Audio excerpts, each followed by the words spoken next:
la reunión la va a llevar adelante una persona que se formó conmigo en la cátedra como becario doctoral primero y postdoctoral de CONICET después, y ahora como investigador de CONICET. Así que bueno, voy a recorrer un poquito su currículum.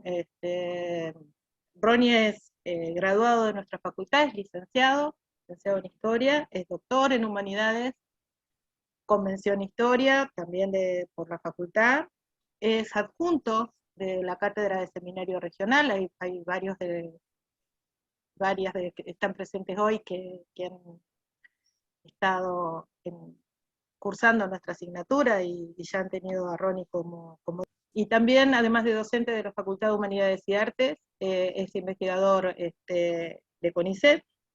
Y lo más interesante es que Ronnie se ha dedicado de forma muy sistemática a la problemática que vincula de una manera directa a la historia de la ciudad, sobre todo en las primeras décadas del siglo XX. Él ahora dirige específicamente un proyecto de investigación que se llama el Ámbito Regional Santafesino durante la primera mitad del siglo XX, problemas comunes en perspectiva comparada, que justamente tomando como eje a la ciudad de Rosario, complejiza una mirada comparativa sobre las grandes problemáticas que recorren nuestra historia en este periodo. Así que nuevamente, para mí es muy, muy especial presentarlo y cederle la palabra, pero antes le paso la posta a Melissa, que como todos los sábados siempre reactualiza las formas de comunicación con las personas que están asistiendo al curso.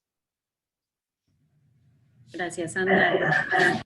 Sí, en realidad recordarles brevemente que ya se encuentra disponible el material del núcleo número 3 en el foro, en la plataforma. Agradecerles la participación en el foro número 2 que cerró en el día de ayer, y solicitarles, bueno, que durante el transcurso de la exposición por favor mantengan los micrófonos cerrados, que cualquier tipo de duda que tengan la vayamos canalizando por el chat, y cualquier otra duda que tengan respecto al curso nos escriban como siempre al mail Educación Museo Ciudad, que por ahí se los vamos a ir respondiendo. Así que le cedo la palabra a Ronen y muchas gracias. Bueno, buen día a todos y todas. Muchas gracias, Sandra, por tu calurosa y cálida presentación. Gracias a la gente del museo, a Nicolás, a Melissa, Ignacio, por la invitación. Para mí es un gusto, un placer compartir con ustedes este ciclo de formación que vamos a estar en el día de hoy y el sábado también que viene. Aprovecho para introducirla a Micaela Yuni, la profesora Micaela Yuni, que va a estar acompañándonos el sábado siguiente en una clase que se va a conectar bastante con lo que vamos a ingresar a ver hoy. Así que bueno, la verdad que es un placer. Mi idea es comenzar una exposición para después dejar un tiempo prudente para que hagamos comentarios, preguntas o desarrollar las inquietudes que puedan ir surgiendo. El título de esta charla es La ciudad de Rosario en el primer tercio del siglo XX, de la ciudad opulenta a la orfandad cultural. Ahí evidentemente marcamos una periodización, marcamos un espacio de trabajo y marcamos un subtítulo donde da una línea de por dónde queremos avanzar en el planteo o en la investigación. La intención, obviamente, para abordar un periodo relativamente amplio de tiempo, implicaría tener diferentes abordajes o miradas. Hay múltiples entradas posibles para trabajar un objeto y un periodo relativamente largo. Ustedes entiendo que en las clases anteriores, con el profesor Videla y demás, han tenido una base como para poder enganchar esta clase en particular, teniendo en cuenta todos los avances que ha tenido la ciudad y la región en el proceso de desarrollo agroexportador. Y es interesante en todo caso hacer un corte en el cambio de siglo. Podemos remontarnos un poquito hacia atrás, la última década del siglo XIX, 1890, como un gran momento que parte agua, y pensar a lo mejor 1890, 1930, como un periodo en sí mismo. Pero esta idea del cambio de siglo o del primer tercio del siglo XX me parece muy, muy interesante. Pero a diferencia a lo mejor de lo que han visto hasta el momento, no vamos a proponer aquí una mirada pensada en la cuestión estrictamente económica, social o política, sino más bien la propuesta es pensarla desde una historia cultural. Una historia cultural que aborde una serie de hilos que se han hasta aquí planteado para pensar justamente cómo impactan una serie de cuestiones al interior de la ciudad, cómo la ciudad es pensada, cómo la ciudad también es vista desde esta perspectiva de historia cultural, claro que también desde una mirada de historia social, desde una mirada de historia urbana, con una metodología fuertemente influenciada por la historia local y regional. Pensamos que todo este desarrollo que se propone sobre la ciudad de Rosario como núcleo, como nodo de este modelo agroexportador, puede verse de una manera muy clara y muy característica si pensamos la expansión urbana y el avance de la ciudad en la trama geográfica o espacial. Entendemos justamente que poner foco en la expansión urbana es un reflejo de ese avance material que la ciudad está teniendo muy aceleradamente, esta idea de progreso indefinido, de avance constante hacia la modernización, que muchos autores plantean que Rosario está de hecho atravesando, esta mirada justamente del progreso y de la modernización, se ve muy claramente desde una perspectiva material si ponemos el foco en la cuestión urbana y en la cuestión espacial. Pero también, por otro lado, la contracara de este punto vendría a ser de ver cómo este avance, esta opulencia material y de progreso, tiene una contracara en una orfandad, si se quiere, estético, cultural, y que también puede leerse como una carencia histórica, de tradiciones y hasta de autonomías políticas, podríamos plantear. Entonces, un poco el eje de esta charla va a ir por ese lado, ¿sí? Pensar la cuestión de la expansión urbana como la exposición de ese avance material que la ciudad está teniendo, pero también ver cuáles pueden ser las críticas, las discusiones que se van a ir planteando sobre esta ciudad, y para eso vamos a ver que hay ciertas miradas que son fundamentales. Ahora voy a ingresar un poquito más detalladamente en la cuestión de las fuentes y en los abordajes, pero esto me parece que es muy importante que lo recalquemos desde un inicio. Incluso para retomar algo que planteó recién Nicolás, cómo estos abordajes que están ya más de 100 años atrás, e incluso pueden servirnos para plantear ciertos paralelismos, siempre con cautela, sin esquematismos, paralelismos con la actualidad. Hoy podríamos pensar que la ciudad de Rosario está inmersa en un boom de desarrollo urbanístico, arquitectónico, constructivo, que está obviamente relacionado con el boom del proceso de exportación, de la soja como gran cultivo primario y de todo lo que implica que la Argentina esté instalada en el mundo desde una mirada de exportación.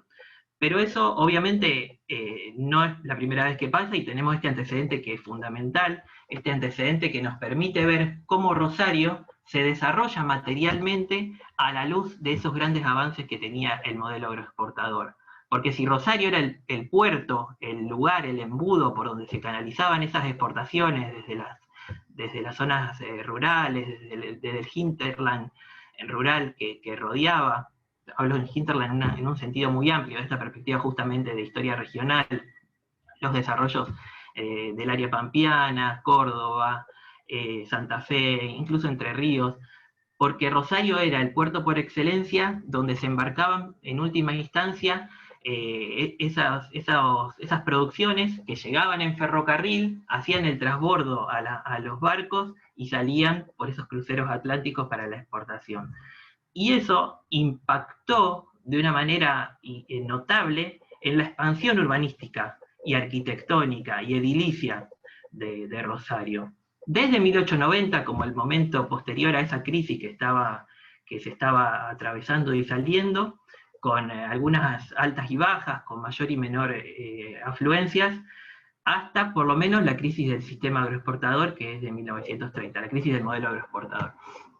Y 1920, por ejemplo, mediados de la década del 10 y la década del 20, permite ver ese boom en la expansión urbana, en la difusión de esa mancha, y también en el énfasis en un centro cada vez más jerarquizado. Y eso, como digo, es bastante cercano, siempre planteando la posibilidad de estos paralelismos sin esquematismos, con algunos procesos que se pueden entender incluso en el día de hoy. ¿Cómo vamos a abordar este proceso? ¿Cuáles son nuestras fuentes, nuestros documentos que nos interesa para destacar? Podríamos pensarlas que son fuentes, sobre todo de orden cualitativas. Fuentes que son pensadas como dispositivos o artefactos culturales, que no son necesariamente las fuentes más transitadas, las fuentes, si se quiere, oficiales o las fuentes éditas, aunque muchas de ellas pueden tener una característica de leerse en una doble clave. Por ejemplo, los censos urbanos. Los censos urbanos, los anales estadísticos, los registros de población y de densidad de habitantes son obviamente documentos y fuentes de orden oficial, pero que pueden permitir esta doble lectura. También los planos, los mapas, los planos que nos permiten ver esa expansión de la ciudad en la trama, en la grilla o en la cuadrícula. Incluso la fotografía como una fuente por excelencia, como una fuente cultural, pero una fotografía que puede estar insertada al interior de estos planos y de estos censos. Entonces tenemos esa doble clave de lectura. Pensar artefactos culturales que pueden estar contenidos en dispositivos éditos y oficiales, pero que nos permiten esa doble lectura. Y por último, me interesa la posibilidad de cruzar todas estas perspectivas con la visión de los relatos de los viajeros. Los relatos de los viajeros que llegaron en un momento muy importante para pensar este balance, en todo caso, para la ciudad de Rosario, hacia 1910, en el contexto de los festejos por el centenario de la Revolución de Mayo de 1810, y estos viajeros han dejado una mirada muy importante, remarcando tanto los pros como muchas veces los contra, y marcando o dejando diagnosticadas ciertas cuestiones, ciertas falencias y ciertas miradas también positivas que veían sobre la ciudad. No es que venían solos a la ciudad de Rosario, en todo caso la ciudad de Rosario era un lugar de paso hacia un destino siguiente, pero era una posta obligada, y todos le han dedicado a la ciudad de Rosario algunas páginas en sus relatos de viaje, y han dejado presentado una imagen muy, muy rica y muy interesante. Entonces el relato de viajes nos va a servir para contrastar los censos, para contrastar los planos, y ver ahí cómo juegan estas fotografías. Yo después les traje para compartir, porque si no estamos hablando en el aire un poco de todo esto, les traje obviamente algunas imágenes, algunos planos, algunos recortes de los relatos de viaje, y bueno, estas fotografías que les estoy presentando. Pero antes me gustaría, en todo caso, terminar de hilvanar estas ideas desde la perspectiva de esta historia cultural que les presenté hace un momento. El planteo que tempranamente inició Ángel Rama en aquel libro del año 1982, La ciudad letrada, que evidentemente lo que Rama planteaba ahí desde esta mirada culturalista, bastante cercana a la del propio José Luis Romero o de otros autores que han pensado las ciudades latinoamericanas, es ver la posibilidad de plantear una ciudad real, una ciudad material y concreta, una ciudad física, una ciudad tangible, frente a la posibilidad de una ciudad ideal y una ciudad letrada, una ciudad proyectada y una ciudad pensada de cómo podría o debería ser. ¿Qué es lo que tenemos? ¿Qué nos gustaría tener? ¿Cómo lo encaminamos hacia eso? Bastante parecido a lo que en las décadas del 30, en las décadas del 50, incluso ya con la vuelta de la democracia en los 80, se pensó como el plan regulador. ¿Qué ciudad tenemos? ¿Qué ciudad queremos? ¿Cómo planteamos el proyecto? ¿Y cómo lo vamos a encaminar? Esto que hoy nos parece tan obvio, tan evidente, ya se empezaba a plantear en esta Rosario de principios del siglo XX. Por lo menos en 1910, por lo menos en 1930, 35, como después lo vamos a ver en 50. No quiero irme del periodo que me han asignado, porque ya entiendo que es un periodo de por sí extenso y que permite hacer este cruce de varias ideas y de varias diferencias.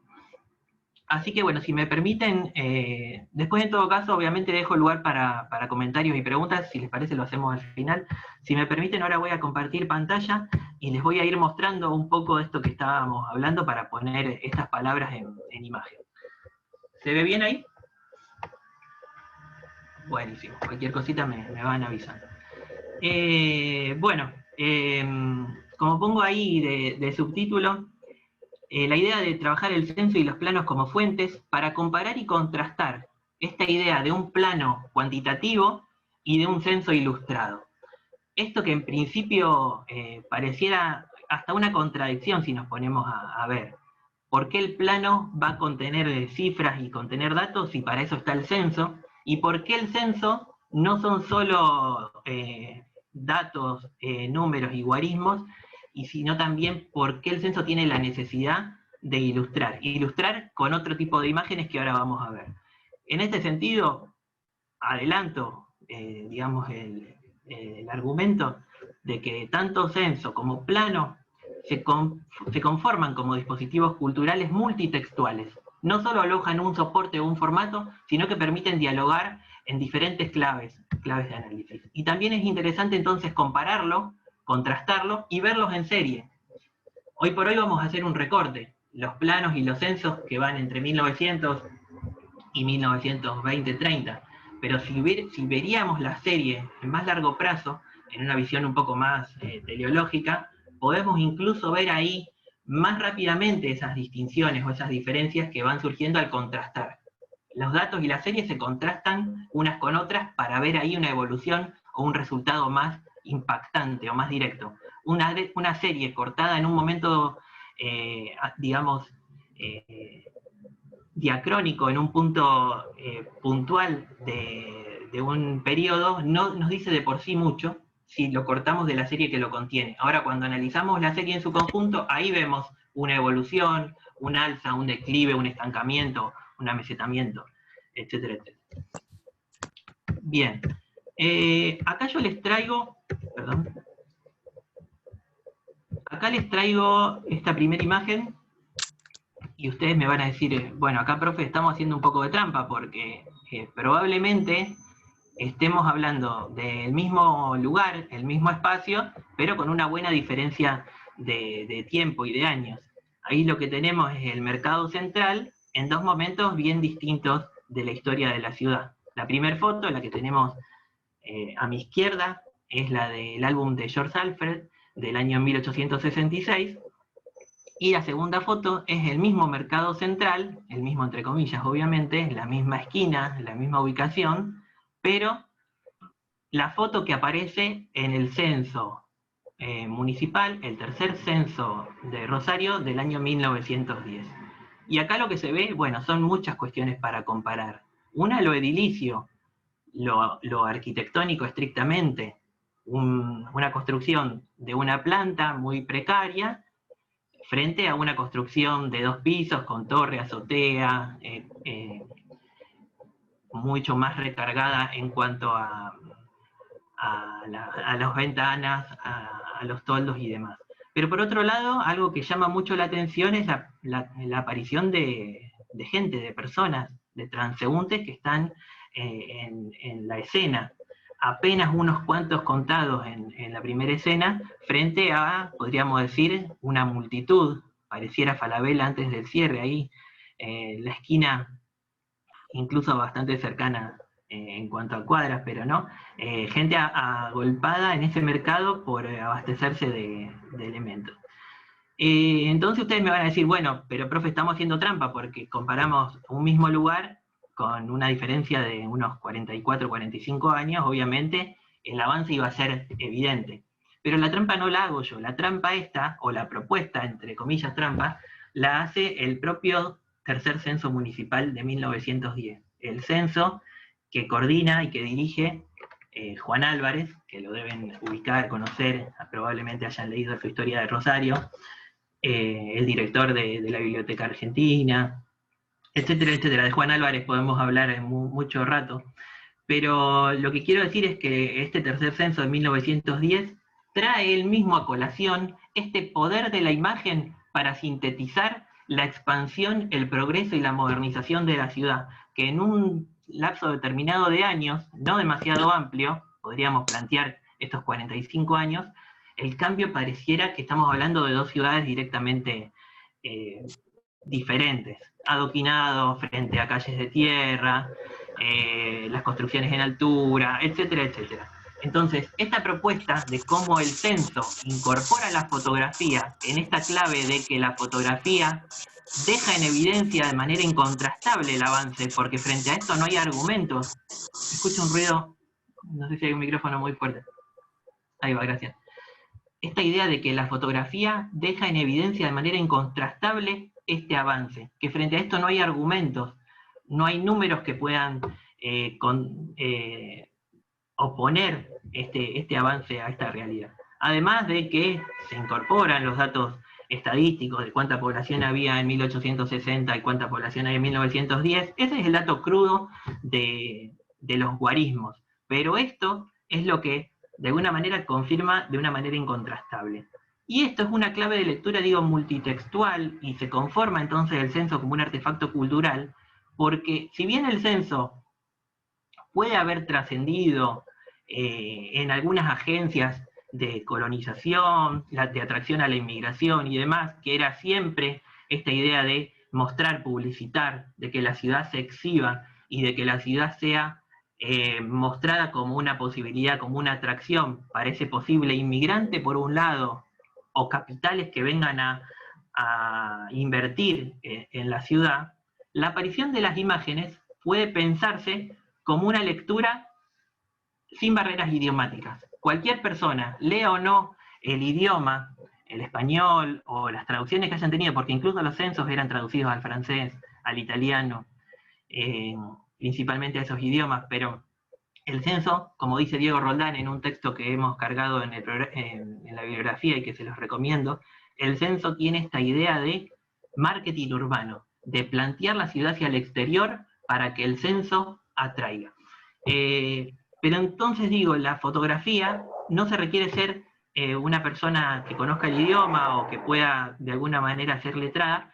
La fotografía en sí misma ya está dando claves de lectura por donde la ciudad está atravesando. Obviamente la ciudad es una ciudad que está en proceso de desarrollo, de modernización, de avance indefinido y que no tendría techo de límite hacia esa expansión. Igual quiero aclarar que en el texto que hemos subido también ahí, un texto mío, que analizo la cuestión de los censos y las imágenes censales, es diferente la propuesta de los censos de 1900 y de 1906, el primero y el segundo censo, con respecto a este tercer censo de 1910. Ahí esta idea de un llamado abierto, indefinido y sin ninguna limitación, en el 10 se empieza como a poner en discusión. Por otra serie de cuestiones que sería largo de explicar aquí, que tienen que ver con la ebullición de la cuestión social, la complejidad que empieza a tener la cuestión obrera, la cuestión laboral, la cuestión del anarquismo en la ciudad, el censo da algunas pautas de que probablemente sea tiempo de seleccionar o de restringir un poco más esa idea de llamada tan abierta o tan, sí, sin ningún tipo de limitaciones. Pero eso es una primera clave también de lectura que nos permite hacer el censo. Otra segunda imagen que les quiero compartir. No sé si la ven ahí o ahí, creo que no le está tapando arriba un banner que yo veo. ¿No? Bueno. Esta es una mirada del puerto de Rosario en dos momentos también muy diferentes. Aquel primer puerto, el de arriba obviamente, de la década del 60, que también aparece en el álbum de George Alfer, del año 1866, un puerto, esta es la bajada de Castellanos, un puerto muy precario, con navíos de mástiles de madera y de vela, un terraplén y pilotes que estaba siempre a las expensas de las subidas y crecientes y bajantes del río, un puerto que constantemente había que recauchetar y volver a firmar, frente a un puerto, que es una imagen panorámica, no sé si la llegan a notar, está desplegada en 3 partes. El censo de 1910 tiene estas hojas que se despliegan y que nos permite encontrar esta vista desde el río, a diferencia de la otra que está tomada desde la ciudad. Lo que está de fondo es el río y las islas en la primera. Acá la vista está desde una embarcación, desde un navío, y lo que se ve es la ciudad en la inmensidad, la ciudad hacia las dos márgenes, con barcos de vapor, esos barcos que hacían este cruce transatlántico que les mencionaba hace un momento, que salía cargado con los cereales, que llegaban con los ferrocarriles hasta la vera del puerto y que cargaban en los hilos, las chimeneas, esas chimeneas siempre humeantes que nos van a relatar los viajeros que describan a Rosario. Fíjense cómo el mismo censo del 10 incluye las dos perspectivas.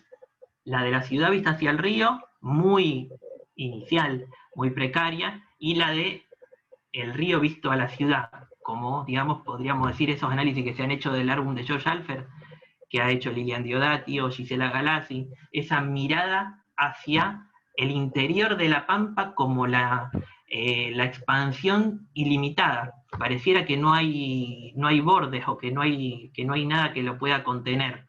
Ese ingreso hacia adentro, hacia el oeste, ¿no? Hacia el sur, hacia el norte, pero sobre todo hacia el oeste. Esta imagen, entonces, no es una trampa que estoy haciendo yo, es un dispositivo que aparece ya en este tercer censo. Fíjense, ¿no? Qué interesante para contrastar. Acá muy difícilmente se puedan hacer discusiones o diferencias, si la ciudad avanzó o no avanzó. Bueno, es evidente que la ciudad hubiera avanzado. Y acá quiero hacer un punto metodológico. Tenemos que desconfiar de todas las fuentes. Eso ya nos han enseñado los microhistoriadores, no voy a ingresar aquí en esa discusión, pero tenemos que desconfiar de todas las fuentes. Si dijimos que Alfred ponía la cámara, tomaba una perspectiva y privilegiaba un recorte, un enfoque, una mirada, por otro lado invisibilizaba otras cuestiones que quedaban ocultadas, que quedaban de lado, que quedaban fuera del foco. Pero incluso la foto, que parece un dispositivo transparente, un reflejo de mímesis directa entre lo real y lo que se representa, incluso la foto puede tener este margen de, podríamos decir, montaje, de manipulación, de decir, bueno, enfoco esto y por otro lado dejo un borde por fuera, de visibilizar un centro y de opacar una periferia. Y en los censos pasa lo mismo. Si nosotros como historiadores, como cientistas sociales, tomamos el censo como el dato duro de la realidad, de decir, bueno, 1900, ¿cuántos habitantes? 112.500, perfecto, ¿me quedo con eso? Probablemente haga una interesante historia cuantitativa de esa información, de decir, bueno, la ciudad avanzó tanto, tantos varones, tantas mujeres, tantos extranjeros, tantos nativos, etcétera, etcétera. ¿Me sirve? Claro, me sirve. Pero el censo puede leerse en esta otra clave que estamos proponiendo, en una mirada cualitativa, o quanti-quali, tomar el dato, pero ver cómo se construye esa serie. ¿Cómo se elabora el censo? Leer las fichas censales, qué se pregunta, qué no se pregunta, qué se incorpora, qué se deja fuera. Podríamos tomar un solo ejemplo, no me quiero detener mucho porque, digamos, no vamos a llegar a avanzar. Agustina Prieto ha analizado las fichas censales del censo de 1900 y de 1906 y plantea que el resultado, cuando se consulta sobre religión de los habitantes, daba que el 95% en un primer censo y el 98% en un segundo censo de los habitantes de la ciudad de Rosario profesaban como religión el catolicismo. Y Agustina Prieto dice, qué dato más raro, porque Rosario era la ciudad del mito del centro laico, una ciudad donde no teníamos una fuerte tradición eclesiástica que se va a ir imponiendo en todo caso en el transcurso de las décadas del 20 y del 30, pero no en 1900, no en esa ciudad que era el centro de la inmigración, de la libertad de cultos, del laicismo, del anarquismo. ¿Cómo puede ser? Bueno, el error, entre comillas, viene de cómo se levantó la serie, de que cuando el censor, o o sea, la persona que iba a censar a los domicilios, sospechaba de que la persona podía no ser católica o no ser de religión cristiana, tenía que ahí consultar y preguntar si profesaba alguna otra religión. Pero si el censor no tenía ninguna señal, ninguna pista, ningún indicio para pensar lo contrario, por ejemplo, si llegaba y no veía una marca de otra religión, lo que fuera, podía no consultar.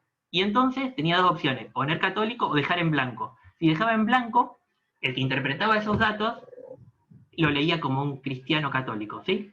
Entonces por eso encontramos que finalmente las fichas censales del censo del CEL y del censo de 1900 arrojan 95 y 98% de población católica.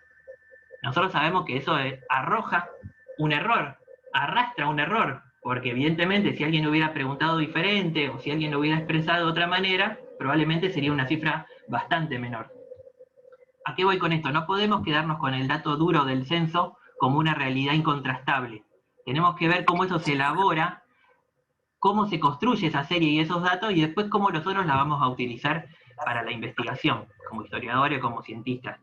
Pero lo más interesante es estudiar o evaluar cómo se elabora el dato y qué hacemos con eso. Porque incluso el censo, como la fotografía tampoco lo es, el censo no es un espejo, un reflejo evidente, directo o incontrastable, sino que el censo puede, de alguna manera, arrojar diferencias o interpretaciones. Para esto, bueno, recomiendo la bibliografía que está subida en el material, el texto de Roldán, mi propio texto, o el que menciono de Agustina Priest. Hasta aquí, después en todo caso lo seguimos con las preguntas, pero me interesa poner esta cuestión de cuestionar justamente el poder de estas fuentes como fuentes tan evidentes o tan directas y mirarlas desde una vista colateral, desde una vista al ras, a contrapelo, ¿sí? Que nos permita tomar el dato pero entender cómo se construye. El otro gran componente de esto que estamos analizando es los planos, son los mapas, los avances de esa ciudad en el territorio. Y fíjense que el censo de 1910, no sé si lo llegan a ver ahí arriba, el censo de 1910, también doblado en varias secciones, incluye este gran plano de la ciudad de Rosario, con una división de la ciudad para el levantamiento del tercer censo municipal, año 1910, donde se trazan distritos, el primer distrito, el segundo, el tercero, el cuarto, el quinto, el sexto, fíjense, cada vez se van agrandando más. Cada vez el distrito 6 es enorme, pero muy poco urbanizado, muy densamente poblado, mientras que el distrito 1 es el distrito centro, el núcleo central, el más densamente poblado. Fíjense cómo del centro a la periferia se va agrandando el distrito y achicando la densidad de población. Fíjense una cosa, en 1910 tenemos la cuadrícula tradicional que funciona en la primera y segunda ronda de bulevares, lo que sería... ahí tienen el Parque Independencia para tomar una referencia, lo que sería Oroño y Pellegrini por un lado, primera ronda, segunda ronda, lo que sería 27 de febrero y Francia, segunda ronda de bulevares, después se extiende hasta Boulevard Segui y Avellaneda como una tercera ronda de bulevares, y después de eso, un salpicado, algo en el sur, en el Saladillo, algo en el oeste, Barrio Vila, Fisherton, algo en el norte, Arroyito, posteriormente lo que va a ser Alberdi, La Florida, etcétera, etcétera, pero un núcleo central en esas primeras rondas de bulevares, y más afuera los grandes loteos, las huertas, las quintas, lo que está todavía por lotear. Ahora, este plano que incorpora el censo es un plano proyectivo de cómo la ciudad tiene que extenderse, avanzar, hacia dónde, cuáles son los límites, ¿sí? Los arroyos hacia el Ludueña, hacia el Saladillo, y lo que decíamos hacia el oeste. Pero si este plano del censo lo contrastamos con este otro, del mismo año, 1910, donde encontramos más restringida la zona de densidad de población, e incluso encontramos pintadas las manzanas según cantidad de habitantes, vemos que las más oscuras son las más densamente pobladas, no sé si lo llegan a ver ahí, probablemente esté muy chico, pasando por las más claritas, que son las de menos densidad de población, lo que vemos es que esta ciudad real está más cercana a la que los sensores han encontrado, con tantos habitantes por manzana, y restringida a esta área de primera y segunda ronda de bulevares. Fíjense que el Parque Independencia es el borde final de esta ciudad. No es el punto medio como nos plantea este otro mapa.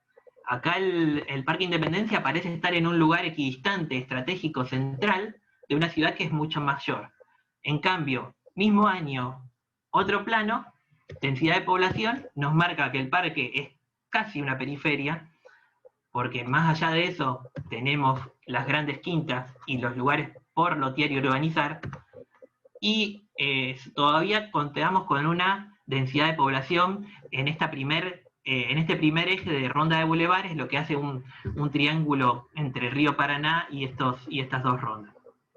Con algunas excepciones un poquito más alejadas, como va a ser obviamente al norte, refinería, los talleres del ferrocarril, la estación de agua cloacal y demás, y un poco más al sur, que incluso ni siquiera aparece en el plano, porque no era mayormente habitada, ¿sí? Algunos salpicados, como dijimos aquí, en el Saladillo, en Barrio Vila, en Fisherton o en Arroyito. Fíjense entonces esto, qué interesante. Mismo censo, dos planos, dos mapas, nos marcan casi dos ciudades. Por eso retomo esta idea de Ángel Rama de la ciudad letrada y la ciudad real, de la ciudad material y la ciudad ideal, de la ciudad proyectada y la ciudad que tenemos, hacia dónde queremos. Esto podríamos plantearlo incluso para un periodo anterior, que no quise incorporarlo hoy aquí, para el análisis del plano de Nicolás Grondona de 1858, un plano que se reitera en todos los planos de la década del 70 y del 80 del siglo XIX, incluso los que va a hacer en sus censos provinciales Gabriel Carrasco, tomando el plano de Grondona, incorporando densidad de población y demás. Ese plano de Grondona es un plano proyectivo, y fíjense que ese plano del año 58 aparece publicado al final del álbum de George Alford del año 1866. Es como el cierre, el broche de oro de ese álbum, el plano de Grondona. Daría para otra charla, para otra clase, pero no quiero dejar de mencionar este factor que es también muy interesante para la comparación en serie y en línea. Bueno, acá les pongo juntos, ¿no? Los dos planos de 1910, uno como esa ciudad sin límites y sin fronteras, que incluso atraviesa los arroyos, y se ingresa hacia el oeste, siguiendo la línea del ferrocarril, y esa otra ciudad más real, más concreta, más habitada, que se estaba gestando todavía en esa zona central, ¿sí? No quiere decir que no haya proyectos o desarrollo.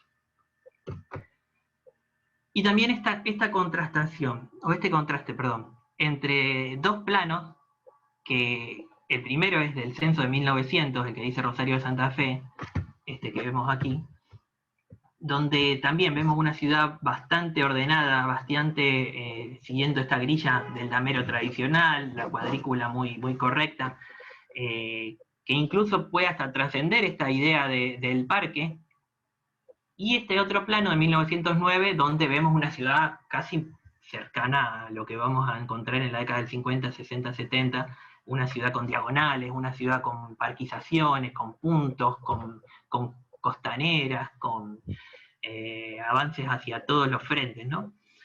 Pero bueno, de esto podríamos decir varias cuestiones. Quiero mencionar algo del primer plano, el que está a mi izquierda, el plano que dice año 1900. A ver si, no. Fíjense una cosa, este plano aparece en el censo de 1900. Y ustedes saben, lo van a ver la semana que viene, o no sé si la próxima, hay una charla específica que va a dar la gente del museo sobre la historia del Parque Independencia. Y ustedes saben que el Parque Independencia se proyecta en 1901, que se termina inaugurando para fines de 1901, principios del 2. Entonces, ¿qué quiere decir esto? Que en el plano de 1900 el parque recién estaba diseñándose o proyectándose. Era una idea, era un proyecto, era un diseño que va a ser Teddy y algún grupo de paisajistas, y que decían, bueno, en este lugar tiene que haber un gran parque para la ciudad. Un hipódromo, una sociedad rural, una sociedad deportiva, el vivero municipal, la casa de los jardineros, etcétera, etcétera, que ya no me quiero adelantar a la clase que van a tener con la gente del museo, que es especialista en el tema del parque, desde ya, Aguirre y demás, que aprovecho para saludarlos. Ahora, ¿cómo puede ser que el plano del 900 incluya ya al parque si era apenas un diseño en la cabeza de algunos agrimensores y que tenga esa centralidad? Si dijimos que a lo sumo el parque era el borde final, ¿no? Bueno, esto mismo nos permite plantear el plano y el censo. Una ciudad ideal y una ciudad material, una ciudad proyectada y una ciudad concreta. Pero la explicación en todo caso es que el censo se publica en 1902 en los talleres de Buenos Aires de la editorial Peuser, y para 1902 sí ya está el diseño del Parque Independencia, ya tenemos el hipódromo, ya tenemos la parquización, la urbanización, la apertura del Boulevard Oroño, etc. Entonces probablemente ahí se explica que ya el plano incluya el parque, que no podría haber pasado en 1900 de esta manera, pero sí en 1902, después de la inauguración. Entonces hay que ver no solo el año, sino cómo, sino cuándo, sino por qué. Bueno, y ahora algunas cuestiones en torno a la fotografía. Esta imagen la deben conocer, es una imagen de las más características de Rosario a principios del siglo XX, es una foto de la colección de los hermanos Puzo, del año 1902, la Plaza 25 de Mayo, la Plaza Matriz, con la iglesia catedral, con la municipalidad, con el monumento al obelisco al 25 de Mayo, una plaza que está en pleno proceso de construcción, adoquinado, parquizado, arbolado, todo muy, muy reciente, ¿sí? Se nota, está todo recién plantado. Incluso falta todavía terminar ahí con la vereda, con el adoquinado. Pero es una foto muy característica y nos permite abrir esta cuestión de cómo la fotografía piensa la ciudad hacia 1900. Esta imagen creo que la tienen todos. Pero ¿qué pasa si yo le muestro esta otra imagen? Así como a golpe de vista. Después lo charlamos, pero vayan pensándolo. Esta otra imagen. Después ponemos los puntos y me dicen, bueno, profe, pero así a simple vista, ¿les parece que está muy cerca o que está muy lejos o que puede estar bastante cerca de esta otra? Pensando en este plano, en el plano de 1900, no me hagan trampa, el de este lado. Esta imagen sabemos que es la Plaza 25 de Mayo, Córdoba y La Prida hoy sería. La otra imagen, ¿está más cerca del parque? ¿Está más cerca de los suburbios o puede estar en ese centro? A ver, ¿quién se anima?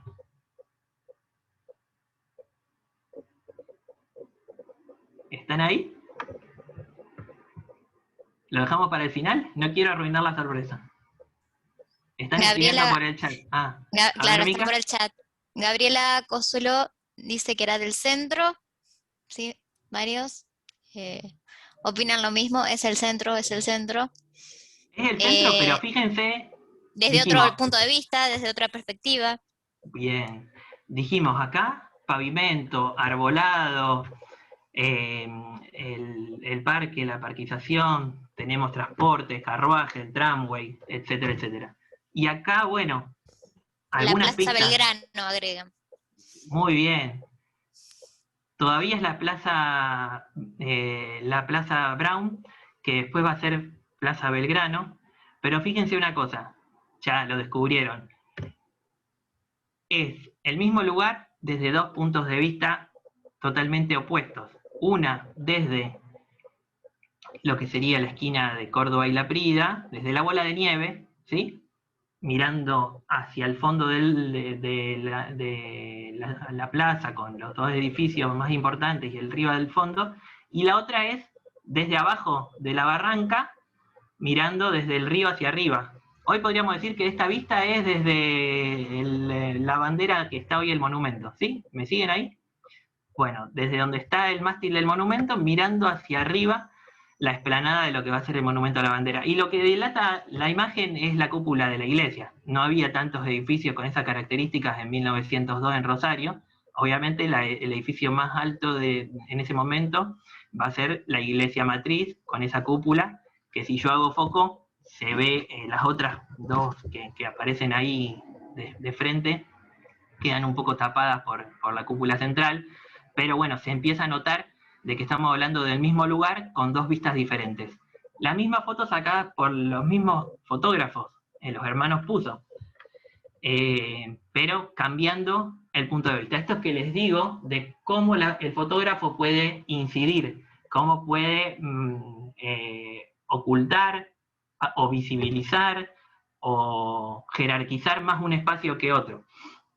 Esto es una pequeña entonces trampita para pensar estos espacios.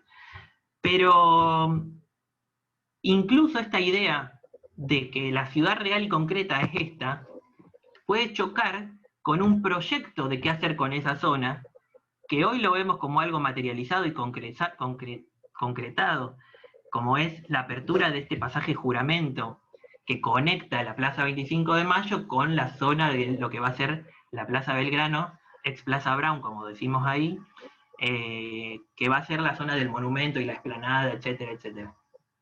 Pero este proyecto, que lo vimos proyectado justamente desde 1995 con la gestión del intendente Wiener, que tuvo idas y vueltas, y que finalmente se terminó de inaugurar, si no me equivoco, en el año 1998, la puesta de las obras de Lola Mora, la apertura del pasaje, el espejo de agua, etcétera, etcétera, la conexión final de todo el proyecto arquitectónico de Ángel Guido, ya había tenido un primer proyecto en la gestión del intendente Luis Lamas de 1898.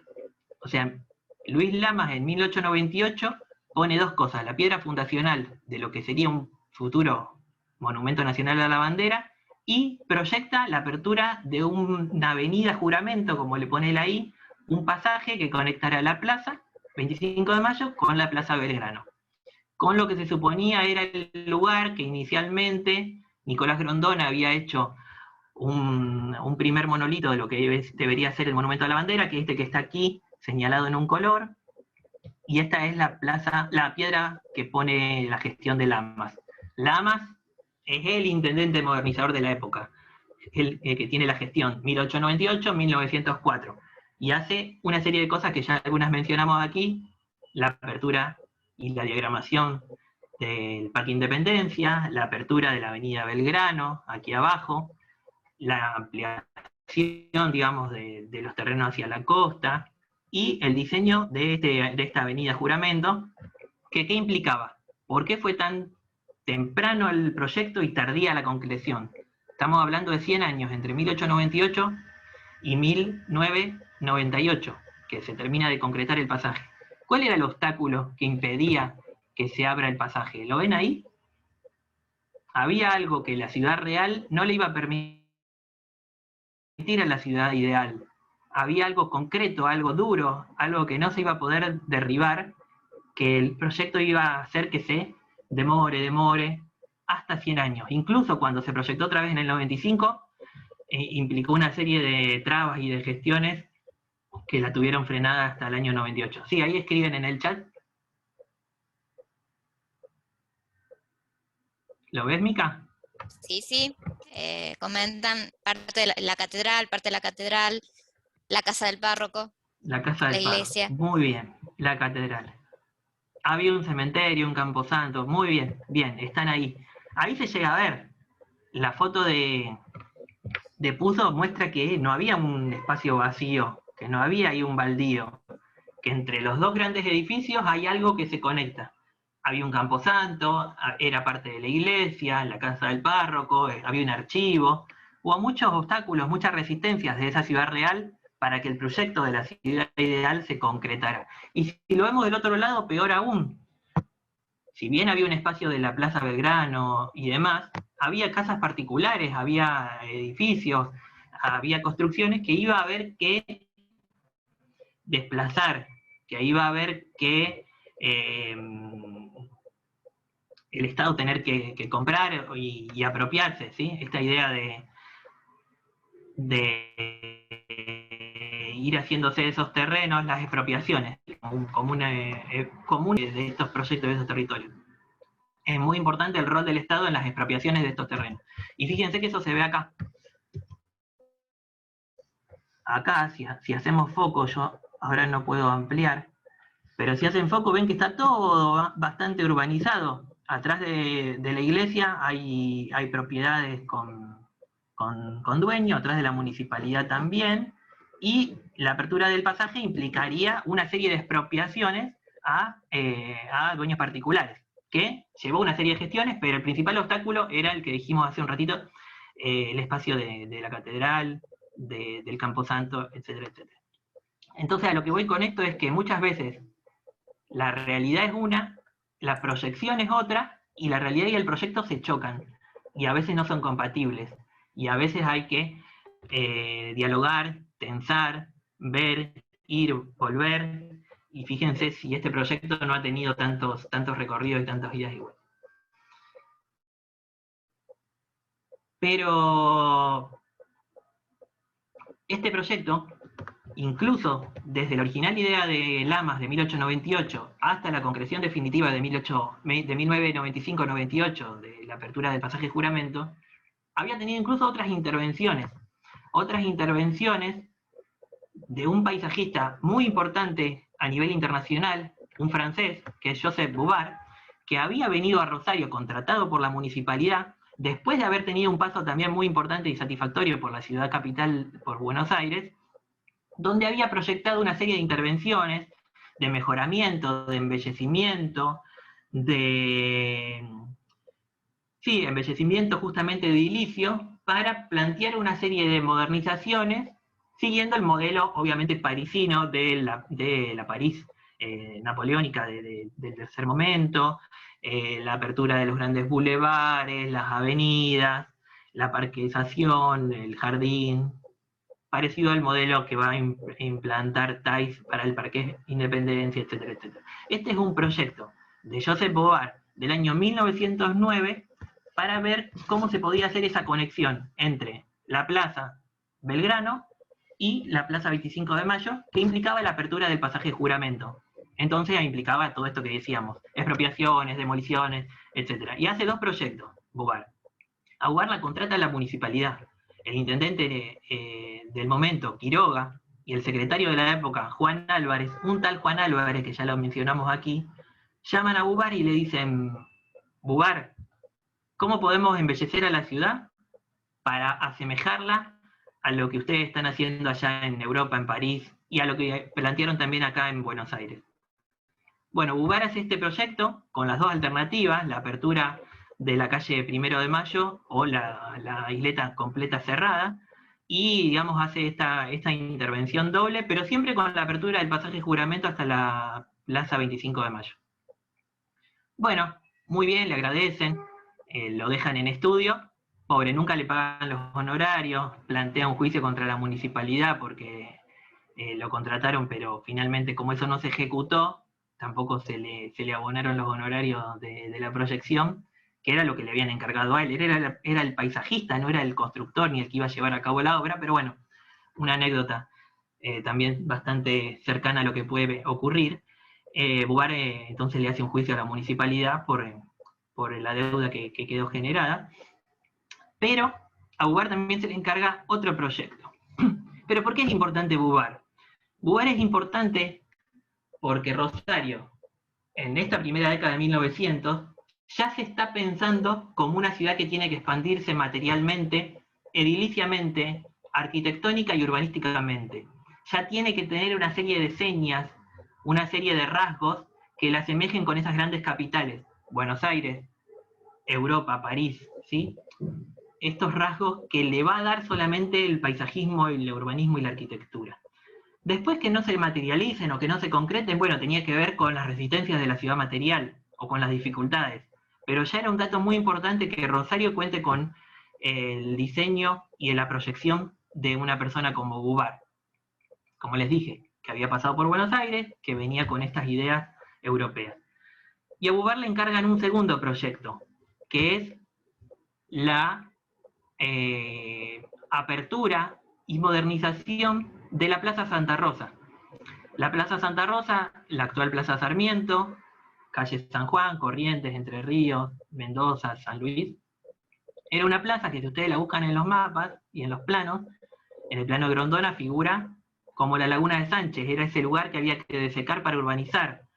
y después se hace ahí, se deseca en los años 70, se hace una plaza entera que ocupaba las 4 manzanas, y a Bouvard le plantean el diseño de este lugar con la apertura de una calle, que sería San Juan, continuando, y las diagonales. Las diagonales eran lo característico de la época, la apertura de estos pasajes, y pasajes medios vivoreantes, como si fuera el Parque Independencia, al mejor estilo, pero también diagonales rectas, que generen mayor circulación, que corten con los obstáculos de la cuadrícula, de esa grilla tan tradicional, esa grilla decimonónica que tenían las ciudades latinoamericanas, ¿sí? La grilla de 90 grados y recta.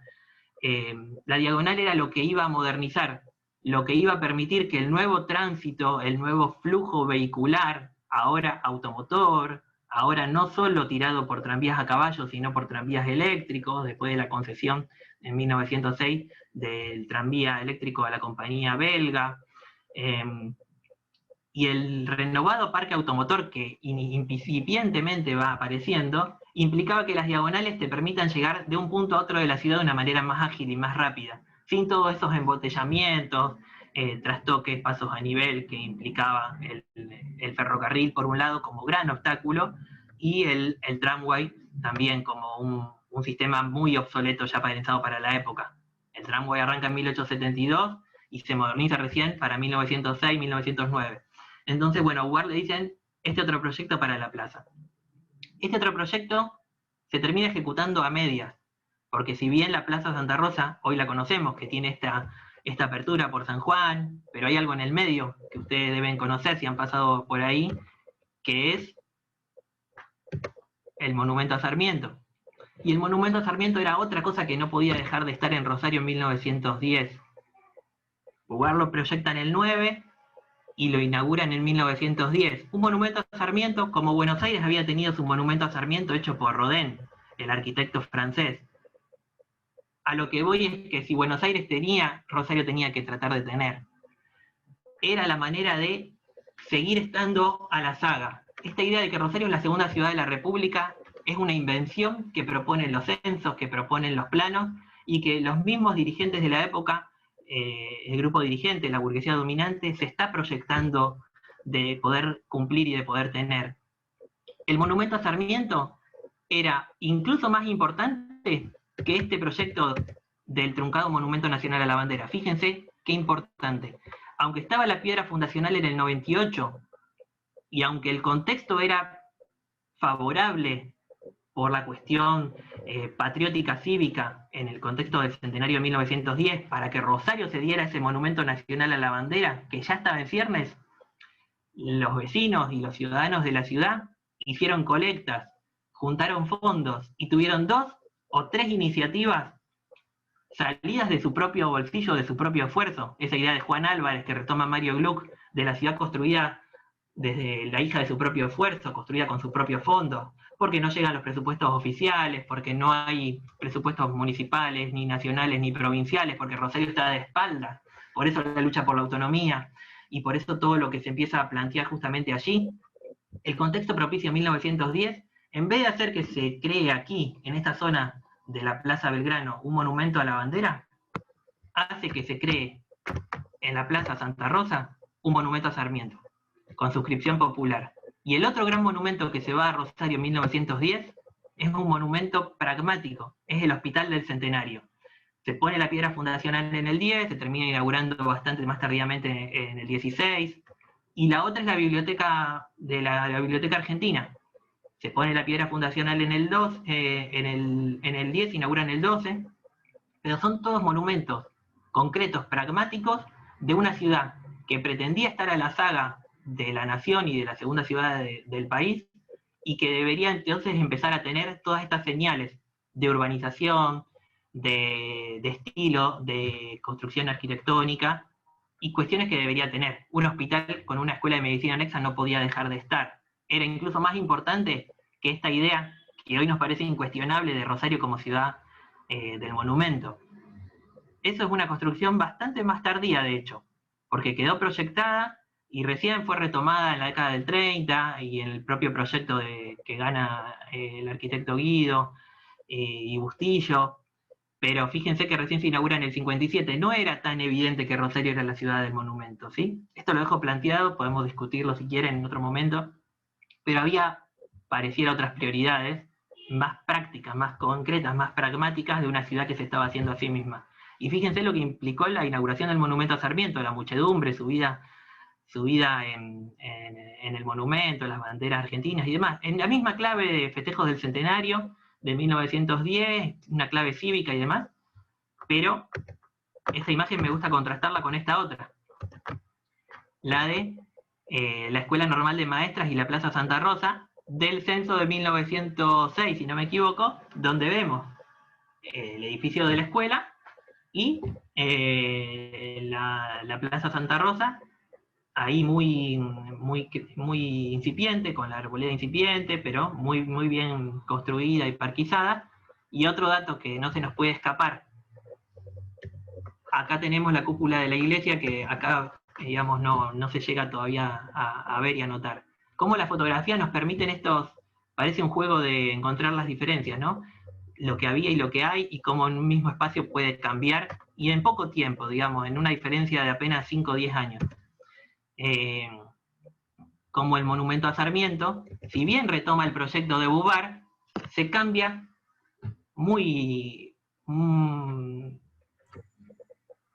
podríamos decir hasta diametralmente, se cambia en cuanto al proyecto y se hace una cosa bastante diferente. ¿Hay algunos comentarios en el chat al respecto? Ahí vamos, cierro con esta imagen y pasamos si quieren a los comentarios porque tampoco quiero extenderme demasiado. Esta es la última imagen que les quiero mostrar. Esto ya no es ni siquiera un proyecto, esto es un dibujo. Un dibujo de cómo la ciudad se está pensando en este contexto de 1910. Es un dibujo del 11. Un proyecto que si ustedes me dicen dónde es esto, probablemente los desconcierte.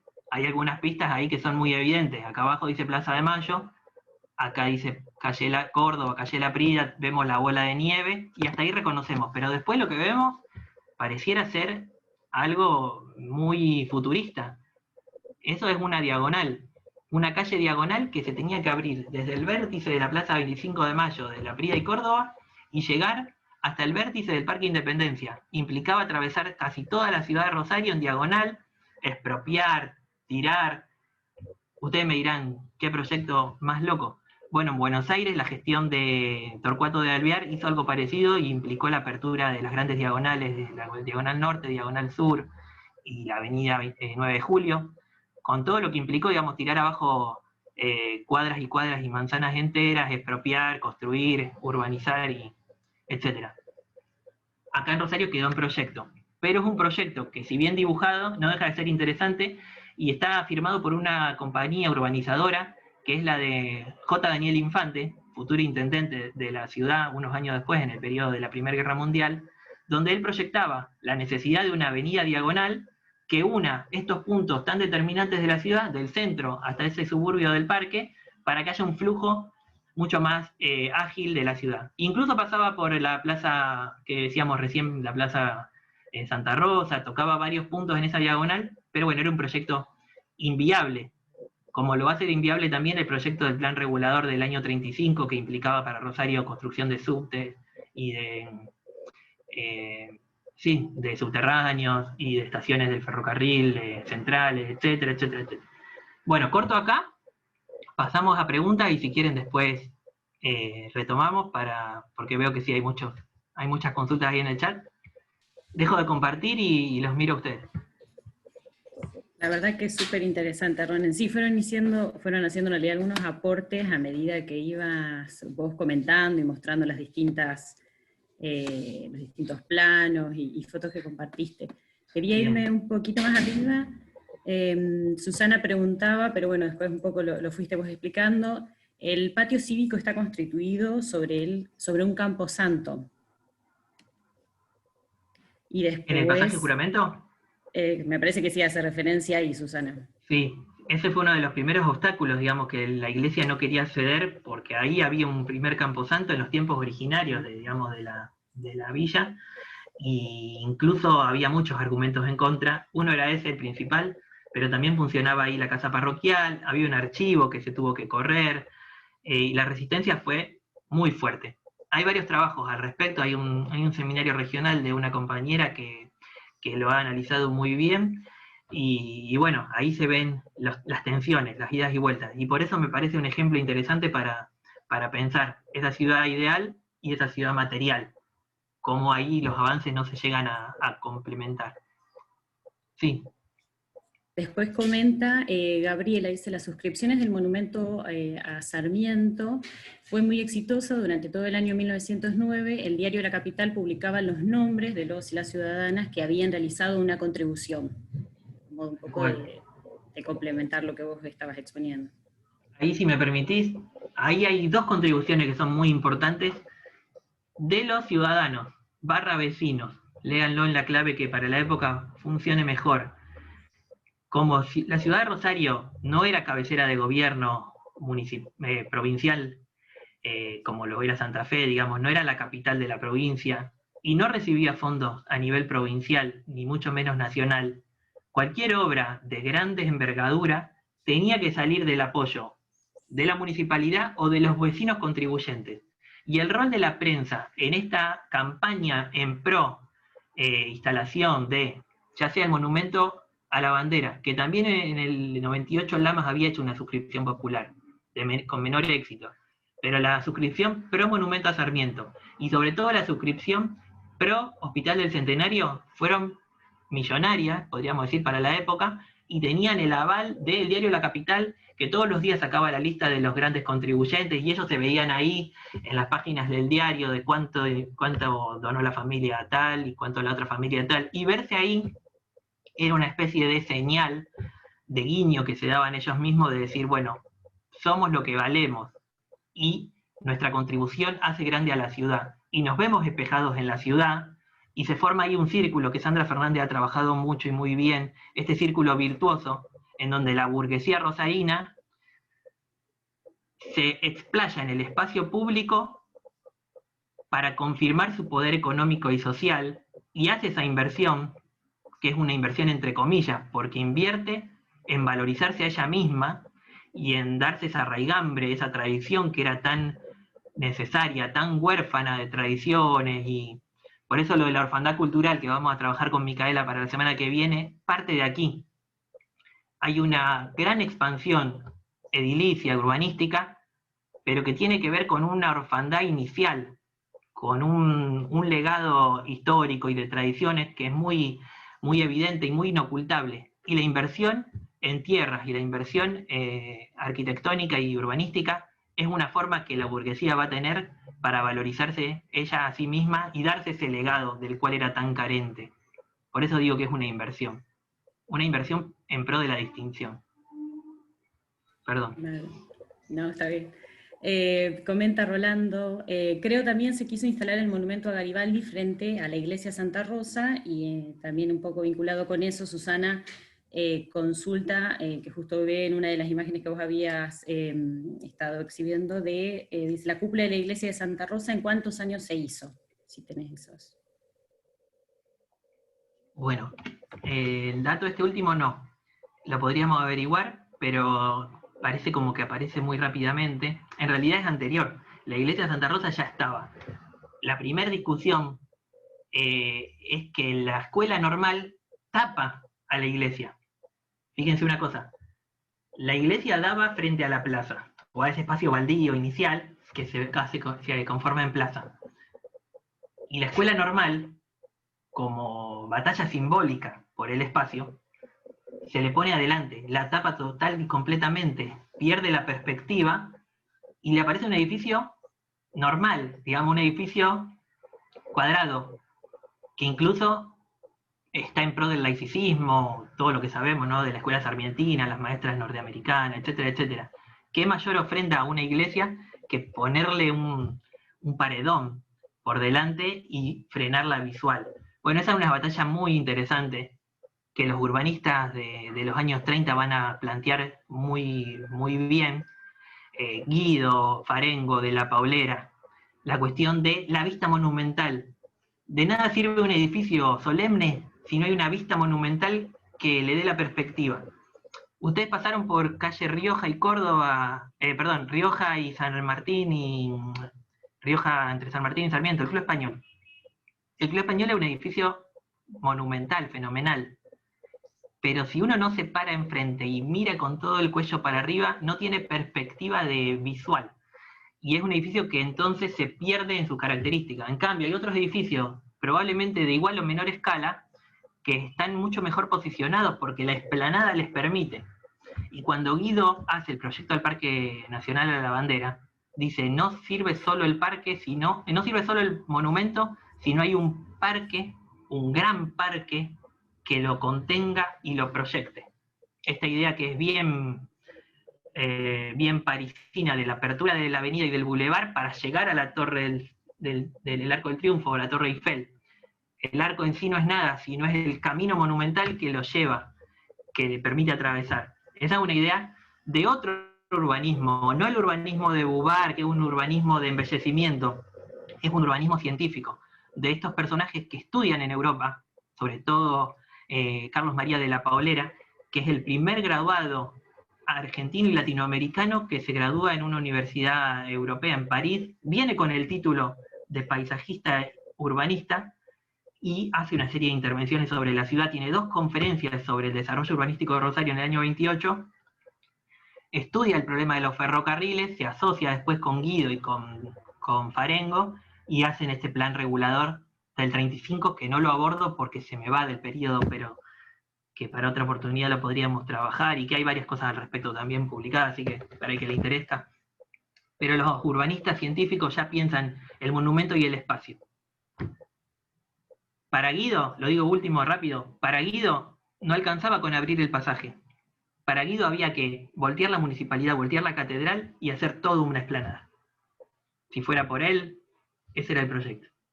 Lo tengo por ahí, si después quieren los comparto. Y la pregunta de el monumento a Garibaldi, ahora los voy a mostrar, no sé si va a quedar tiempo. Tengo una imagen del monumento a Garibaldi. Hay un trabajo de Pablo Montini que es muy importante y muy interesante sobre los recorridos que tuvo el monumento desde su llegada de Italia y los problemas para la instalación, que justamente el monumento se quería instalar frente a un lugar de culto católico y hubo mucha resistencia. El monumento estuvo guardado en una logia masónica hasta que finalmente se instala en el Parque Independencia después de la inauguración, en realidad en 1906, pero estuvo como 15 años dando vuelta, pobre monumento, por la ciudad. Y bueno, y encima lo que vienen a decir los viajeros del 10, que es lo que no llegamos a hablar hoy.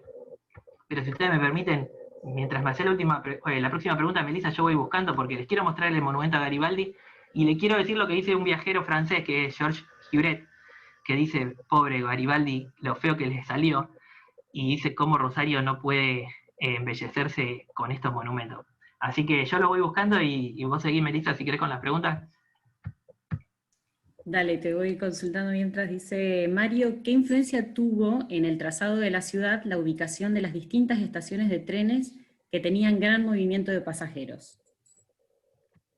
Y además quedó, perdón, te lo menciono por las dudas, un poquito más arriba, que están consultando de a dónde poder acceder a los archivos y a los planos que estuviste exhibiendo. Bueno, la última, la de los archivos. Los planos están cargados. Si ustedes quieren buscarlos, hay un sitio en la municipalidad que después les puedo pasar el link. Están casi todos los planos que estuve trabajando aquí, y más también, del siglo XIX y del siglo XX, están cargados en el sitio Rosario.gov/ no sé, búsquenlo bien, pero ahora, a ver si los tengo acá a mano, se los muestro. Y los censos están en la Biblioteca Argentina, obviamente, todos los censos, desde el primero hasta el tercero, y están ahí en la biblioteca. No están digitalizados por el momento, pero se pueden ver de manera presencial. Y como dije, en los censos también están los mapas, los planos. Pero los planos sí los van a encontrar digitalizados. Y la otra pregunta con respecto a las estaciones del ferrocarril, sí es fundamental. De hecho, los principales circuitos del tramway inicial, ese que se hacía a caballo, ¿no? El que era tirado por la electricidad, el tramway a caballo desde 1872, 1876, 1885, todas las líneas que se van uniendo, que se van realizando unen puntos de estaciones de ferrocarril. El tramway hacía Plaza López con la estación del ferrocarril oeste santafesino con el central argentino. Esa era una línea. Otra línea podía ser de ese mismo recorrido hasta el Hospital de Caridad, actual Hospital Provincial, y hasta la escuela normal que está por calle 9 de Julio, el normal 1 creo, el 2, ahora no. Bueno, ese colegio también se incorpora en la trama. Y a medida que se van incorporando nuevas líneas de tramway, todas parten o todas pasan cerca de alguna estación del ferrocarril. Tramway y ferrocarril se conectan, porque son pensados como dos sistemas de transporte compatibles. Por eso, la expansión de la ciudad, que no llegamos a hablar mucho al respecto, la expansión de la ciudad, salir del centro y extender hacia los suburbios, venía de la mano de la expansión de los medios de transporte. Si no, no era viable. Ningún inversor privado, urbanizador, etcétera, iba a tomar un loteo si él mismo no podía asegurar la llegada del medio de transporte para servir ese espacio. Si no, era una inversión que estaba predispuesta al fracaso. Entonces son los mismos inversores, urbanistas, urbanizadores, desarrolladores inmobiliarios, hoy diríamos, los que garantizan el servicio. Entonces tenemos en el sur a Arijón, que hace el loteo, pero pone el servicio del tramway del Saladillo. Tenemos en el oeste el barrio Vila y Eloy Palacios. El inversor que va a hacer el loteo también garantiza el servicio, que es Vila, que posteriormente incluso es intendente de la ciudad. En el norte también, conectándose con lo que sería Arroyito Alberdi, llegan hasta la estación misma del ferrocarril, que después sigue en la estación Sorrento y que conecta con el ferrocarril a Santa Fe. Salvo dos circuitos del tramway, que son el Anglo Argentino de Mr. Ross, que hace solo un circuito circular en el centro, pero que pasa por las estaciones, y el inicial del tramway de Rosarino, los otros que salen hacia los suburbios, llegan hasta un punto neurálgico que permite conectar Parque Independencia, Plaza López, etcétera, etcétera, y de ahí salen hacia alguno de los tres barrios que decíamos, norte, sur y oeste. Pero sin transporte la urbanización directamente iba a fracasar. Era el principal de los servicios. Después podía faltar agua potable, podía faltar cloaca, podía faltar luz, gas, escuela, todo eso venía después, pero el transporte era lo que viabilizaba y ningún proyecto podía sino prosperar. Bueno, esperen que les quiero mostrar, no sé si hay algo más, Melissa. Comentarios, en realidad sí, haciendo referencia a lo interesante de la charla, a que piden sí que muestres el proyecto de Ido, bueno, y referencia sí a un poco lo interesante que fue la exposición. Genial. Bueno, miren. Les voy a compartir que esto lo vamos a utilizar con Micaela para dar pie a la clase siguiente. En la clase siguiente, hoy quería terminar de plantear esta idea de fotografía censo plano, relato de viaje, acuérdense que les planteamos, cómo la ciudad es vista por estos extranjeros que vienen, que muy rápidamente se hacen de una idea. Acá hay toda una discusión metodológica entre tradición versus experiencia empírica, entre lo que los antropólogos llaman relato o contexto étic y emic. El viajero viene con una serie de preconceptos que ya se hacen en su cabeza antes de llegar al espacio. Ustedes mismos cuando se piensan como viajeros van con una guía de viaje abajo del brazo y dicen, bueno, pienso que quiero ver esto, ver aquello, me gustaría conocer tal y tal cosa. Casi nadie va así como un flaneur, como diría Benjamin, o estos autores que han pensado al paseante pasear por el paseo en sí mismo. Ese es el paseante que vive en la ciudad, pero el turista que va de visita por un momento muy determinado tiene que plantear un recorrido, ¿se entiende? Estos viajeros vienen con una idea en la cabeza de lo que quieren conocer, con lo que se van a encontrar, y esa idea, que es la tradición, la herencia, lo que han leído, choca con la realidad de lo que ven, con la experiencia empírica concreta. Y ahí se produce un hiato. Alejandro de Otto y otros autores que analizan el relato de viaje como género documental, plantean que ahí en ese cruce, entre lo que esperan ver y lo que efectivamente encuentran, ahí es donde el relato de viaje se valida como fuente, porque es esa experiencia que los desconcerta, y ahí escriben lo más rico de ese relato. Si todos repiten más o menos lo mismo, si todos siguen lo que planteó Huret, como el gran viajero decimonónico de fines del siglo XIX, el que iba a las colonias y que experimentaba, si todos lo toman como referencia está bien, pero si nadie le aporta nada nuevo, nos quedamos con Huret y ya está. Pero Clemenceau, los franceses, los españoles, todos abrevan y le dan un giro. Entonces es muy importante ese cruce entre la tradición y la experiencia. Y Huret, cuando pasa por Rosario en ese viaje relámpago, pero obligado y de paso, de posta, dice lo siguiente, les voy a compartir. ¿Lo ven? Viajero francés del centenario. Jules Huret. El libro es del Plata a la cordillera de los Andes. Bueno, lo traduce Gómez Carrillo, que es un personaje bien interesante para el que le interesa. Está traducido, publicado en Francia en 1913, pero Huret, Clemenceau, eran corresponsales de los diarios parisinos que venían a cubrir el evento del centenario, y ya mandaban telegráficamente cables todos los días con notas breves. Todas esas notas se compilan después en un diario, en un libro, que termina siendo el relato de viaje. Pero incluso son notas inconexas, relatos breves, impresiones puntuales que van teniendo despacio. ¿Qué dice Huret cuando pasa por Rosario? Dice esto que me gusta porque sirve para cruzarlo con la pregunta de Garibaldi. Dice, básicamente es un resumen, ¿no? Ocupados hasta aquí en enriquecerse, los habitantes de Rosario se encuentran ahora orgullosos de su ciudad, que intentan embellecer a ejemplos de Buenos Aires. Esto es lo que veíamos. Hay que embellecer a Rosario como el modelo de Buenos Aires. Por eso lo contratan a Bubar, por eso hacen el monumento a Sarmiento, como Buenos Aires había tenido el monumento de Rodin, etc. Está en esta línea de segunda ciudad de la República. Uno siente verdadera satisfacción al observar en estas ciudades, recientes y utilitarias, vayan anotando porque son comentarios positivos, pero también está la crítica, recientes y utilitarias. Dije, Rosario en vez de un monumento a la bandera prefiere un hospital del centenario. En vez de, a lo mejor, hacer la gran avenida, prefiere hacer la biblioteca. Recientes y utilitarios. Sin recursos de arte, sin historia, sin cultura. Bueno, el deseo de crear obras abnegadas y de mérito. Hasta ahí es lo bueno. Ahora lo malo.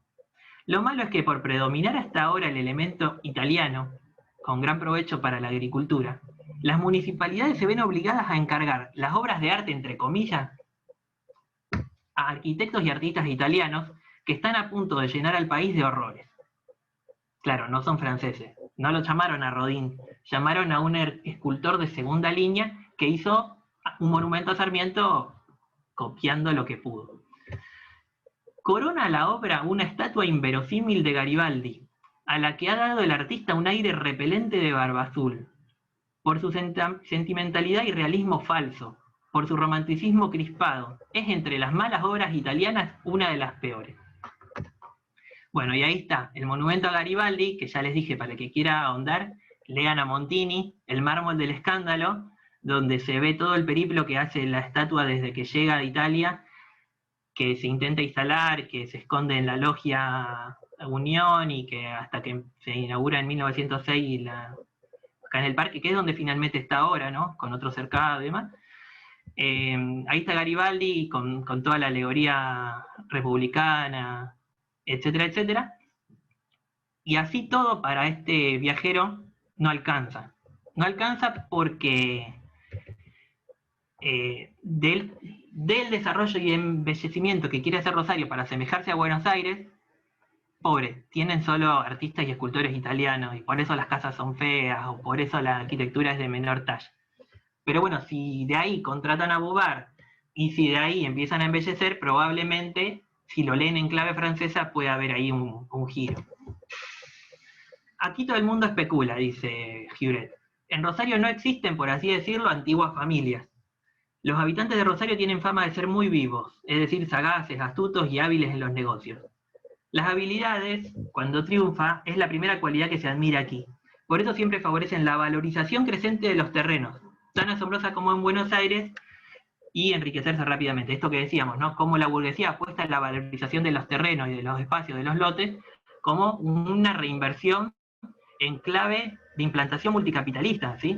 Decir, bueno, tenemos negocios, somos importadores, vendemos, comercializamos, pero también invertimos en terrenos y en lotes para futuro poder lotear, extender y hacer otro negocio más capitalista. Y la inversión especulativa en terrenos y en loteos fue uno de los grandes booms de este periodo, 1890-1930. Bueno, no sé cuánto tiempo tenemos, Melissa, para que avancemos y si no lo retomamos la próxima, pero me gustaría dar pie con la visión de los relatos de viaje a la clase que vamos a dar la semana que viene. Vos decime. Y tenemos un ratito más, justo te retransmito que Noelia está preguntando en dónde pueden encontrar estos escritos de los viajeros. Bueno. Y sí, tenemos unos minutitos más ahora. Bueno, entonces si les parece, lo cortamos acá, lo dejamos pendiente, y con esto enganchamos a la clase que vamos a dar el sábado siguiente con Micaela, porque ahí lo que vamos a ver es cómo los viajeros presentan un diagnóstico que termina siendo tan contundente, esto de que residentes utilitarias, sin arte, sin cultura, sin historia, pero intentan crear obras abnegadas, pero lo malo es, o sea, lo otro no era malo, era malísimo, pero bueno. Este diagnóstico es leído en clave crítica por la burguesía rosarina, por la clase dominante, por la clase dirigente, y se dan cuenta de que ya algo hay que hacer, que no alcanza con traer a Bubar, pero después no hacer en la práctica algo. El solo diseño de esta ciudad ideal proyectada tiene que expresarse materialmente también, porque si no es puro diseño y no termina de convencer a nadie.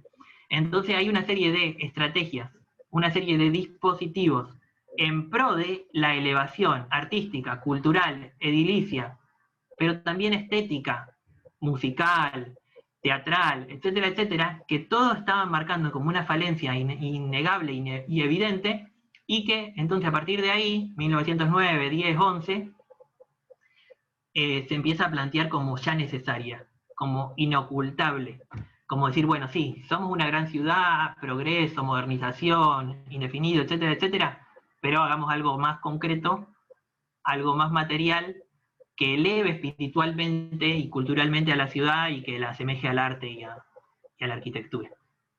Lo dejo planteado entonces así como puntapié.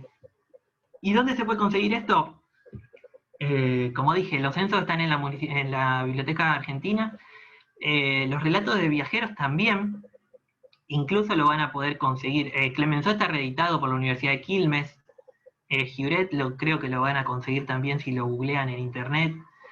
Del Plata a la Cordillera de los Andes es de Giuret, y el de Clemenceau es Notas de viaje por América del Sur. Pero la semana que viene también les voy a mostrar a los viajeros españoles, porque los viajeros españoles, menos críticos en algún punto, algunos, terminan siendo también muy, muy determinantes, sobre todo la mirada de un catalán que es Rusiñol.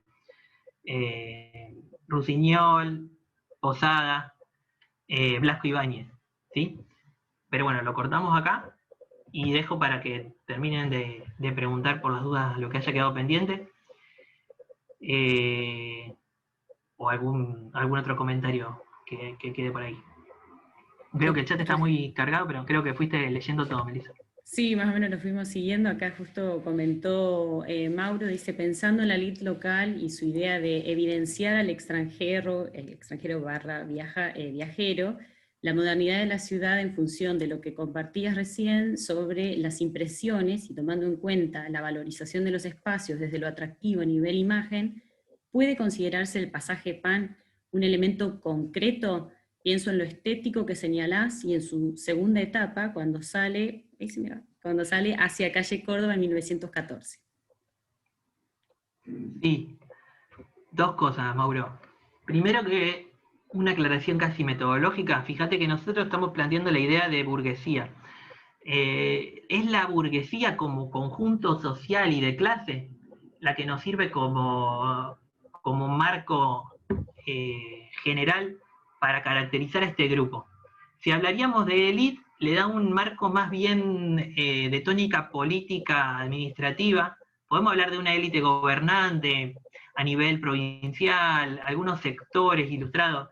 A nosotros nos gusta más hablar de esta burguesía rosarina, esta burguesía local, que hace estas gestiones en pro del embellecimiento, en pro de la elevación cultural, de lo que Bourdieu diría en pro de una distinción, de este capital acumulado, de este capital económico en capital cultural que tienda a esa distinción. Eso solo para casi detalle del término de élite.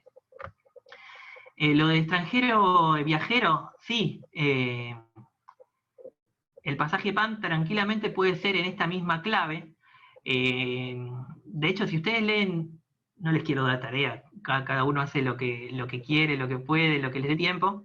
Si quieren leer mi librito con Pablo Alvira sobre la expansión urbana, ahí hablamos de una serie de aperturas de pasajes, calles cortadas, pero más pensadas en los suburbios, cómo la calle cortada permite la apertura de los frentes y del espacio y duplica el espacio habitado.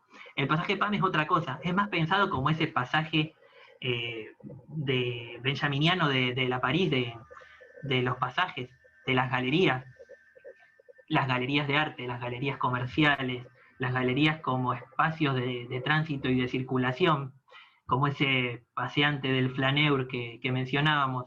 Pero el pasaje PAN tiene algunas de estas características. Yo no lo he trabajado tanto, sinceramente, pero tiene que ver con esta revalorización del centro, porque con el centro se dan cuestiones interesantes. El centro tiene procesos de crecimiento, estancamiento, abandono y reconquista. Eso lo van a ver en el libro para que quiera profundizar. Pero lo interesante es que el centro no es el espacio característico de un grupo social restringido. No es que el centro es de la burguesía y los barrios son de los sectores trabajadores. Eso recién se puede empezar a pensar para la década del 20.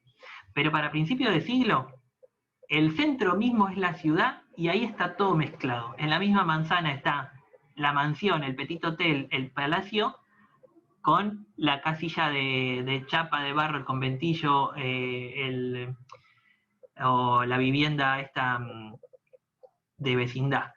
Todo puede estar mezclado. No hay una jerarquización zonal de sectores por clase social. Sí, en algunos puntos determinantes, ustedes me dirán, el Boulevard Oroño, sí, el Boulevard Oroño, la calle Córdoba, son sectores de los sectores acomodados, de esta burguesía, de estos con mayor poder adquisitivo. Pero también había sectores más de trabajadores, el Matadero al sur, la refinería al norte, los talleres del ferrocarril. Obviamente no van a ir los burgueses a alojarse, pero sí a invertir. Los grandes conventillos de refinería, de Arijón y de las familias, los compran no para ir a vivir, sino para hacerlos hotel-habitación, como si fuera el modelo del conventillo. Para el que quiera ampliar, eso está en el libro desarrollado, pero por el centro hay procesos. En el 20 vuelve a resurgir la idea de reconquista del centro, que se había abandonado porque la burguesía prefería alojarse para vivir realmente en lugares más abiertos, más aireados, sobre todo pensando en los momentos de las grandes crisis sanitarias, que bueno, hoy en día también viene a colación. Acá veo que nos piden por el proyecto de Guido, creo que hoy ya no, lo planteamos para la próxima. Sí, te iba a comentar justo que Jess justo lo estaba solicitando. Sí, por ahí bueno, si ustedes lo pueden presentar para el próximo encuentro y para no robarles también más tiempo a vos y a Mica. No, por favor. Bueno, y agradecerles obviamente la participación de todos y todas, y los esperamos el sábado que viene. Y recuerden también que el material que justo, bueno, Ronen fue comentando también que ya estaba cargado, está en la plataforma, así que pueden acceder a él, ya desde hoy ya pueden acceder. Y me Sí, sumo ahí creo que Susana estaba preguntando por el libro, sería La expansión urbana, el libro del Centro a los Márgenes. Es un libro breve, lo van a leer en un tirón, porque es un libro de divulgación, que nosotros lo hicimos como una colección de separatas para difundir algunas cuestiones, no está cargado con bibliografía ni cosas que entorpezcan la lectura. Para la semana que viene lo pueden hojear tranquilamente, se lee rápido. Y después el otro artículo mío es un artículo que está publicado en una revista que es sobre los censos, para el que quiera profundizar. Y se me escapó una pregunta más. Está el texto de Roldán, tenemos un texto con Micaela de una ponencia, pero ya más entrado en los 30, la cuestión de los museos, que lo vamos a incorporar para la próxima clase, y tratamos de incorporar también lo de Guido y el plan regulador.